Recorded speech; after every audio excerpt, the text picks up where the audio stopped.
Greetings, salutations, it's me, James, your BA Sensei, back with another Power Query tutorial.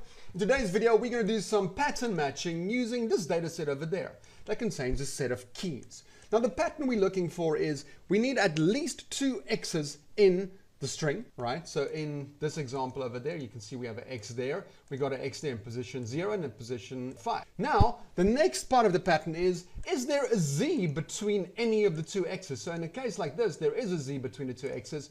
We're actually going to include this in our data set. And we basically exclude anything that doesn't find that pattern specifically. Well, there's going to be a lot of cool stuff I'm going to show you. So enough talking. Let me show you how to do it. All right, so as always, you click on your data set, you go to data and you say from table or range. Now this opens Power Query. I'm just going to open the advanced editor because I like working there. I'm going to add a new column. So before I do the proper solution, I'm going to show you how to do it conceptually, and then we're going to create a function from that. So let's say we're going to add a new variable called debug, and I'm just going to say table add column, and we're going to add that to the source, and we're going to call this new column steps. And in there, we're just going to say each, and we're going to start a nested let, and in there, I'm just going to say, let's have a variable called s, and I'm just going to say, give me the keys, which is simply this column over there, and I am going to return the s, and let's return the debug column like this. So that just basically returns a new column with the exact same data in there.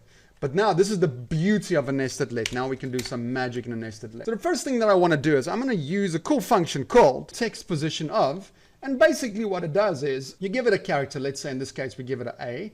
And it basically takes a sentence and finds the position of that character in your sentence. So what we're going to do here is we're going to say, excellent. We want to look for the X. So we're going to say, let's look at the X's, and in there, I'm just going to put it in curly brackets because I want to create a list. I'm going to say position of, and I'm going to say take the S, which we know is the key, that previous variable, and I want to look for anything with the X in it. Occurrence, I want to look at the first occurrence of that and simply return the X's. And let's see what that does. So now that's going to return, you can see, so the very first position of your very first X. Cool, that's cool. Let's go back to the advanced editor. But I don't want that only. I want to look. Let's copy this one. I want to look for the very last one because I want to find everything between the first and the last X. So I'm going to say last. Cool. Let's try that one out. Let's see what this does. So now it's going to return two items. So 0 is the position of the first X and 5 is the position of the last one. We can look at all of them over there. And if it can't find anything, like in this case, it's going to return 2 minus 1s. All right, so now that we have that, that's pretty cool. Let's have a new variable and let's call this one between positions. And in there, I'm going to say, okay, go from my X, my very first X, right, to my X's, my very last X, from that one to that one, right, and return my between position. Now, this should give me a list of all the characters from the first X to the last X. You can see that. Cool. But that's not what I want, because I want to look for my Z's from after the first one and before the last one. So all I need to do is I need to say, cool, plus 1 there and less 1 there. So now it's going to give me all the possible positions where I need to look for a Z. And I say, okay. And now if we look at that, yeah, there we go. There we go. Those are the positions we need to look. So we need to look between position 1 and 4 for a Z in that case. All right, so then the function we're going to use is list matches any. So this one basically takes a list as an input and we check it for some condition. In this case, the third argument there would be greater than 10. So we're going to use that logic in there. Okay, cool.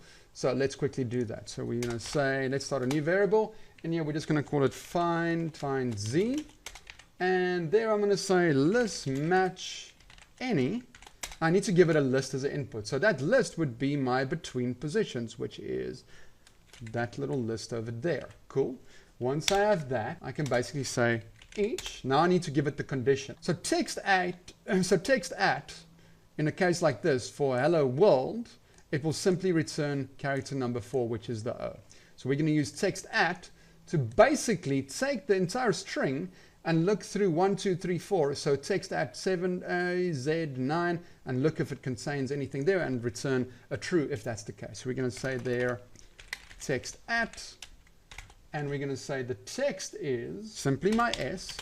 And what am I looking for? I am looking for the underscore. So I'm going to go through position 1, 2, 3, 4 for my key. Yes. And then I want to check it for if it has a Z in it. Correct. And now let's just return find z. So now this is going to return a true and a false. If it could find a z between two x's. Yes, found it, found it, found it. That's basically our solution. That is our solution, actually. Pretty cool. So now we have that. All we need to do now is we're going to take this whole thing and convert this into a function. So I'm going to make this, let's call this a funct, right? And in there, I'm simply going to say, yeah, that's cool. I'm going to delete even the each there, and I'm just going to put that into, and delete all of that, and I'm going to say s as text. That's the field we're going to give it, and we're just going to say as logical, because it's going to return a yes, a true or a false. And we don't have to give it that s. We can delete it because the s will come from the function. And we can take that one out, and we can simply say return the function. And now this should return a function. You see, there's a function. So let's say, let's test it. X, Z, X, true. That's cool. So we can kill this one over there. So now we actually have a function. We converted that thing into a function. Let's go back to the advanced editor.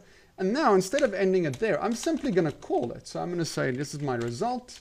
And my result will simply be table select rows. And I'm going to select the rows from the source table. And I'm going to say for each. And I'm going to call the function, my new function. Yes, my new friend. And in there, I'm going to give it the keys as an input, yeah. And then I'm just going to return the result. Let's see what that does. Here we go. We actually solved our problem. That's pretty intense. So we now converted that whole thing to a function, and we use the table to select rows, calling that function for each key in there, and only returns the keys that match that pattern. And here we go. We got it. We got it. Well, I hope that showed you how you can do mind-blowing things if you understand some simple functions inside of Power Query. I hope that blew your mind. BA Sensei, signing out.